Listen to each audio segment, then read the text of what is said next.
Hello friends, welcome to উল্লাস take solution YouTube channel. আজকে আমরা কিভাবে একটি নিউমেরিক্যাল ফাংশনকে ক্যালকুলেটরের মাধ্যমে এর মান বের করা যায় সেটি শিখব আজকের টিউটোরিয়ালে। অলরেডি আমি একটি ফাংশন লিখেছি 2x² + 3x + 1। এই ফাংশনের মানটি আমরা ক্যালকুলেটরের মাধ্যমে বের করব। তাহলে আমাদের প্রথমে হচ্ছে এই নিউমেরিক্যাল ফাংশনটি ক্যালকুলেটরে তুলতে হবে।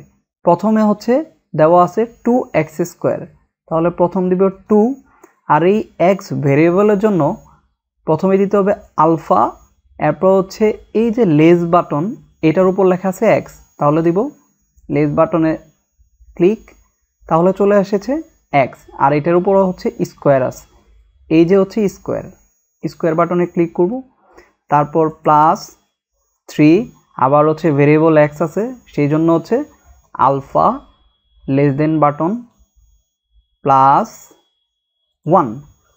ফাংশন তোলার পর এই যে বাটন ক্যালক ক্যালক এই বাটনে ক্লিক করতে হবে। তাহলে হচ্ছে দেখুন এই জায়গায় x এর মান দিতে বলতেছে, তাহলে হচ্ছে আমরা এখন x এর মান দিব। প্রথমে আমি একটি মান দিতে যাচ্ছি 0, ক্লিক দিতে হবে 0-এর উপর, এরপর ইকুয়াল দিতে হবে। তাহলে দেখুন অটোমেটিক্যালি ক্যালকুলেট করে মান চলে এসেছে 1। এই যে হচ্ছে যদি আমি f(0) দেই তাহলে এর মান চলে আসবে 1। আমি যদি আবার ভিন্ন মান দিতে চাই তাহলে আবার হচ্ছে ক্যালক বাটনে ক্লিক করতে হবে। এখন আমি দিতে যাচ্ছি 1, এরপর হচ্ছে ইকুয়াল দিন, দেখুন ফাংশনের মান চলে এসেছে 6। সেমভাবে আমি আবার হচ্ছে ভিন্ন আরেকটি মান দিতে যাচ্ছি, ক্যালক বাটনে ক্লিক করব, এরপর হচ্ছে আমি দিতে যাচ্ছি 2, তাহলে ইকুয়াল দিন, দেখুন 15।